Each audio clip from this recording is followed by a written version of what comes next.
What's good, y'all? Welcome back to the channel. Man, honestly, this is a video I really wish I did not have to make, but unfortunately I do. So just straight to the point, I have blown the turbo on my 440i. Last night was the pre-meet to Stupid Hot. Stupid Hot is today. So I went out to Stupid Hot pre-meet, and then me and some of my homies, we was out at the meet and they wanted to go for a drive. So I was like, okay, cool. We went to the gas station and then we ended up hopping on the highway. There was a truck in front of me. To my right, the highway was merging from another interstate. So I downshifted and went to the right of the truck and I floored it. As soon as I floored it, I heard a pop. As soon as I heard the pop, like I'm stepping on the gas and the car's like not giving me any power at all.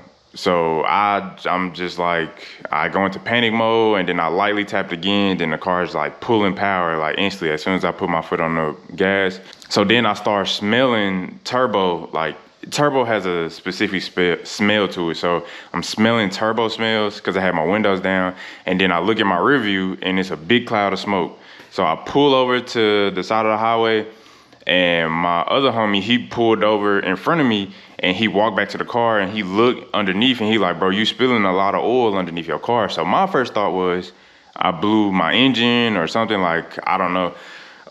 But I opened up the hood and then I look underneath, look at everything, and I can see that the oil is coming directly from the turbo.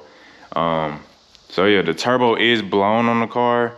So it could be either one or two things. Like in the last video I showed y'all that I did maintenance on it. I did the PCV, oil change, the charge pipe. And then y'all remember that I was struggling with that check engine light. So the check engine light ended up coming back on. I could not figure it out. So what I did was I didn't record it or nothing, but I went in and then I tried to tighten up the charge pipe again to see if that made it go away. It didn't go away. So the check engine light was the same thing. Suspicion of air leak in intake, something. I'll put the code on the screen right here. But yeah, I kept getting that check engine light code. So that could have been why the turbo ended up blowing.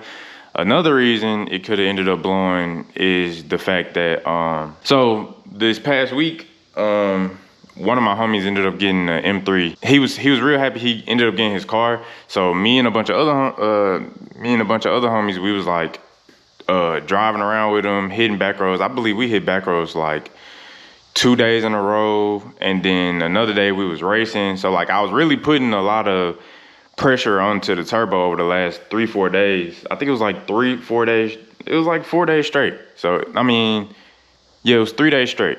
And I don't know if I wasn't letting the turbo cool down enough when I like parked the car or whatever, but I feel like I was putting a lot of stress onto the turbo and that could be the reason why it ended up blowing. I'm not sure. So yeah, it could have been one or two things. It could have been the fact that I was putting too much stress onto the turbo, or it could have been the fact that I was dealing with that check engine light and just being stupid and neglecting the check engine light.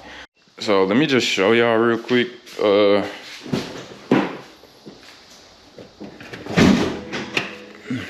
I can't move the car right now because I got to get underneath and put the car into neutral to move it back. I got it towed in here somehow. The tow truck dude, he magically got the car into the garage. As you can see, it's barely in the garage in the first place. But yeah, as you can see, it's oil everywhere. And like all the way down there, it's hard to see, but it's oil like all over. But it's coming directly from the turbo. Like it's nothing but oil. Yeah, like right there you can see it's wet. It's coming directly from the turbo. So yeah. So honestly, I'm just like right now I'm really frustrated and pissed off.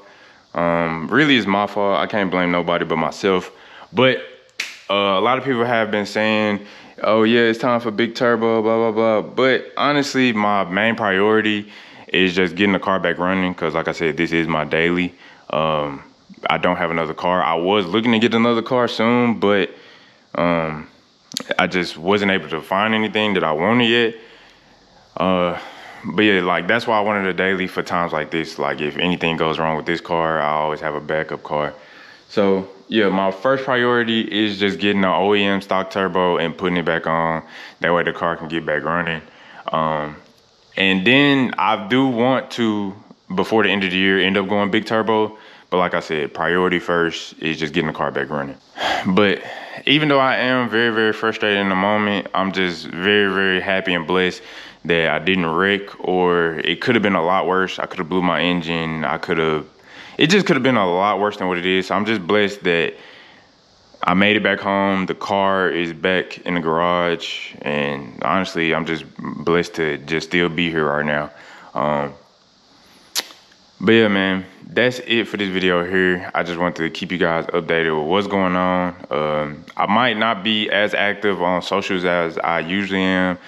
I just need a little small break, but I will be coming back. This is not the end of my channel. This is not the end of my social media content, nothing like that. It's just, I just need a small break. I will be doing a video once I do get the OEM turbo to show you guys how I replace it and everything like that. But yeah, I believe that's it. I appreciate you guys for watching. Make sure you guys leave a like, comment, and subscribe if you have not already. But yeah, man, that's gonna be it for this video. See you guys in the next one. Peace out.